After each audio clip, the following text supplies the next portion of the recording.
Very well, thank you for watching Weekend Prime and welcome back. Now, fears bargaining at the UN climate talks in Azerbaijan dragged to Saturday, which is today, after a $250 billion a year offer from rich nations was flatly refused by developing countries hardest hit by Earth's rapid warming. Ali Mohammed, chair of the African Group of Negotiators, another influential bloc, called it totally unacceptable and inadequate. The decisions at COP29 will, in a big way, determine the direction the fight against climate change will take. But what does this mean for Kenya and the world at large? Nancy Githaiga is Africa Wildlife Foundation Country Director, and she is here to make sense of what those deliberations and agreements mean. Nancy, welcome on set as we have this discussion. And yes, $250 billion against 1.3 trillion shillings, and $1 trillion rather. And as we have these discussions, just what does 250 billion mean for the world, not just Kenya? Thank you very much, Dennis. I think it's sad that, we really waited for this COP29. I'm hoping probably by the end of today, if there are discussions that are continuing, we could move to closer to the 1.3. The 250 billion sounds like large amounts of money. But I just want to give you a figure. So the current gap for just adaptation for Africa, not for the world. Adaptation for Africa, just adaptation, not any other, not mitigation, not loss and damage, is 400 billion a year. So 250 does not even reach or meet, the 400 billion gap. So it could sound like big money, but it isn't. And actually, if you look at the costs of the climate impacts that Africa continues to suffer as a continent, 250 million is a drop in the ocean. I think it is a disappointment. And even as we talk about matters to do with finance, this was actually touted to being the finance COP, where everything to deal with, even the previous agreements from Paris Agreement all the way to Sharm el-Sheikh, Dubai, this was going to finally come on the table and discuss matters to do with financing. But the global north doesn't seem to want to contribute to this. And right now, even as we speak, the president-elect United States, who has been against matters to do with climate change, is coming in. America is the biggest contributor to these finances. Now, with such geopolitics playing around, what is it then for Kenya, who we have continued to struggle? We know the floods recently, the drought. What should we do locally in order to be able to deal with our problems if the money is not coming from the north? Yeah, but I do think, Dennis, actually, the money does need to come from the north, even as we do what we need to do. Again, simple figures. If our contribution is 0.1% of the emissions, if Africa is 3.8 to 4%, about 4% or just less than 4%. In all fairness, what we call justice would demand that there is support coming to Africa as a continent, because it's suffering most. I think it is the most vulnerable continent. So even as we look at what we can do as a country, and as the other African countries look at what they can do, remember we are in a situation where about 15% of our GDP is usually used for climate change impacts. So we make 3 steps forward, then we make 5 steps, backward. So the resources we have are not enough, to sustain what we can do. Of course, we are saying it's the new normal now. So we are not going to be saying climate change impact. It's the new normal.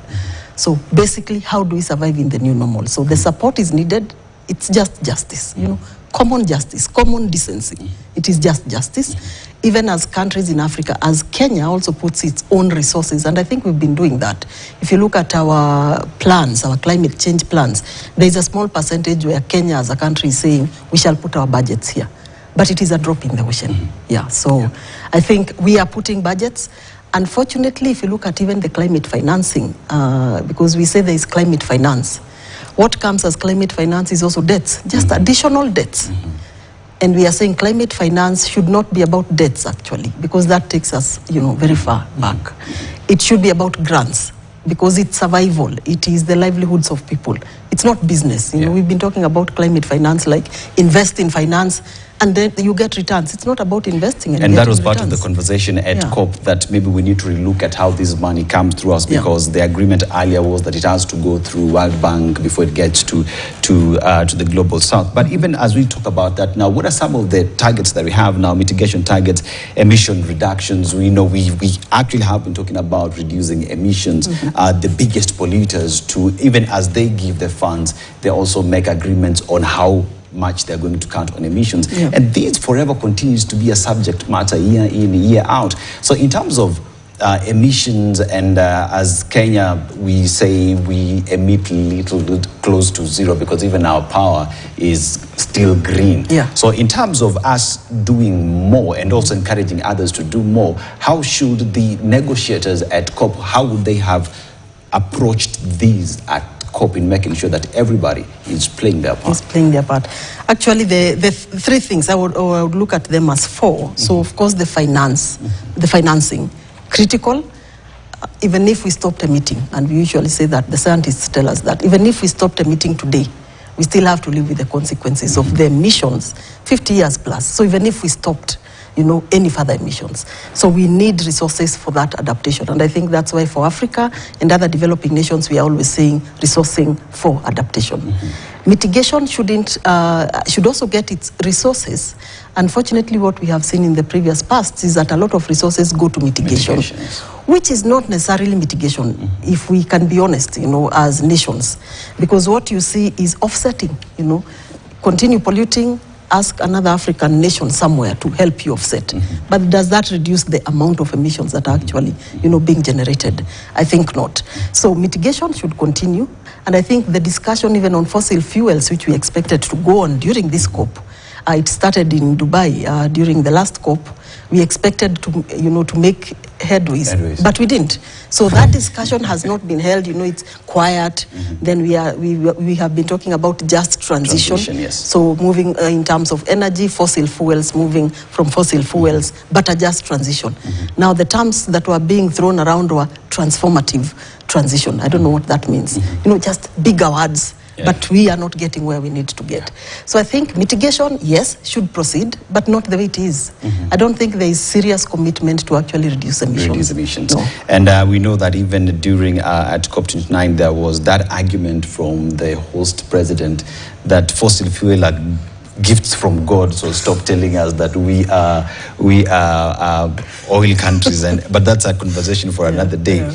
But that aside now, there is the factor of enhanced global cooperation in terms of countries working together and pressure on major emitters to cut down on emissions. But as we talk, say, we are in this country today, how do you and I play our part in making sure that we not only just plant trees, but we grow trees? That the vehicles that we drive do not emit into the atmosphere as much as we say that we emit less. How should the government as well play its part in putting in place policies that will help us achieve our goal?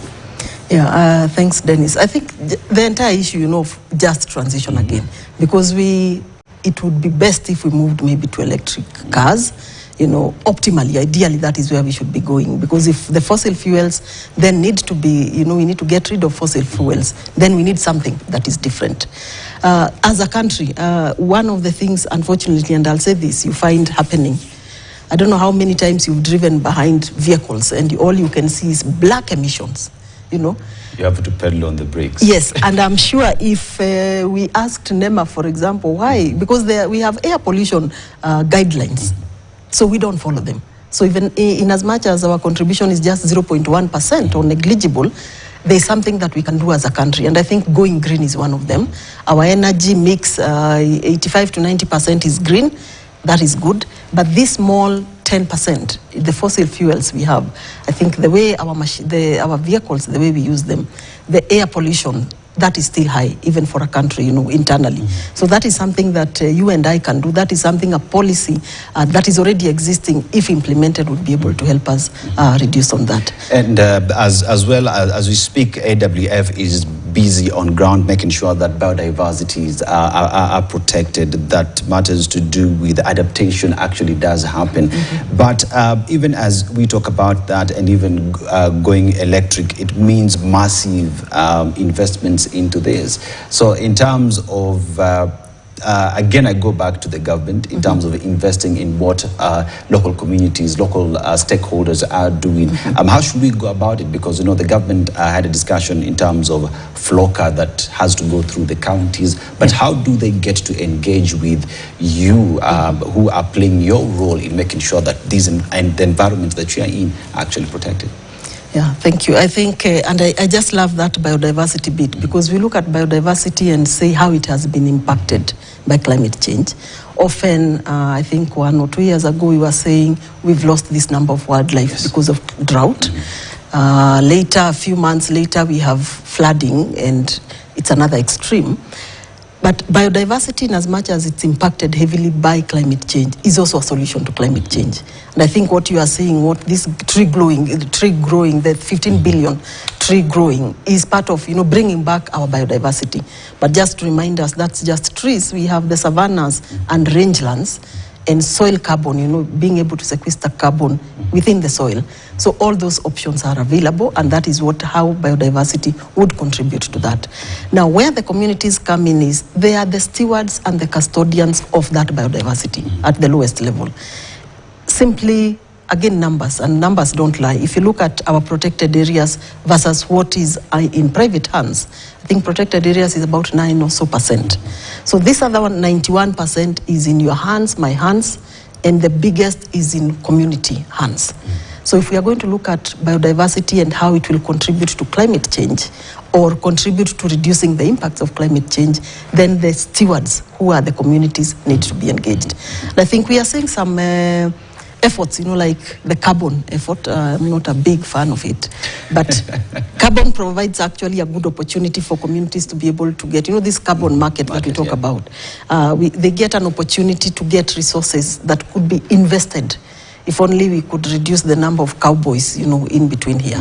But if that would be a resource available to the community to be able to take care of biodiversity, to be able to make their livelihoods better and more resilient. So they have that big role because they are the custodians. You've mentioned, you know, FLOCA and the counties, because we can have the policies at national level, but where does action happen? Where do the indigenous people live? Where do the local communities, where are they? So we can have the plans, but in terms of who is operating on that ground every day, it is the community, it is the person, it is the county government. So both governments then have a role to play. And finally, in a minute, just to take us through in terms of this information about climate change has been considered to be too elitist. How do we break it down so that the communities do understand in a minute? You know, communities actually understand, maybe better. They may not say it's climate change, but they know they have more floods. They know they have less rain or more frequent floods. They know they have longer droughts. I mean, simply, that is just as simple as they understand. Farmers in a place like Molo, where I come from, when we were growing up, no weevils. I actually never saw weevils, and we never dusted maize for weevils. Today, if you ask my mother, she'll tell you she has to dust her maize. Those were low temperature zones. Weevils or pests were not many. Now they are there. So if you ask her, is there climate change? She may say no. But there are weevils. There are weevils. Yeah. And we are growing maize where we didn't grow maize before. We are growing beans where we didn't. So climate change is with us. And I don't think it's the language that is complicated. They understand they need to be more resilient. Livestock keepers really know that they are not resilient. I will lose my livestock. I need to revamp. It takes all my resources. Do you call that climate change? If you do, I don't know. But for them, the impacts of climate change is what they identify with. Nancy Githaiga is AWF Country Director and says that we all need to play our part. The government needs to invest. And most importantly, when you talk about financing, that the global north need to play their part and ensure that we have the resources to be able to fight climate change. See you after this short commercial break. For E10 International Marathon are in top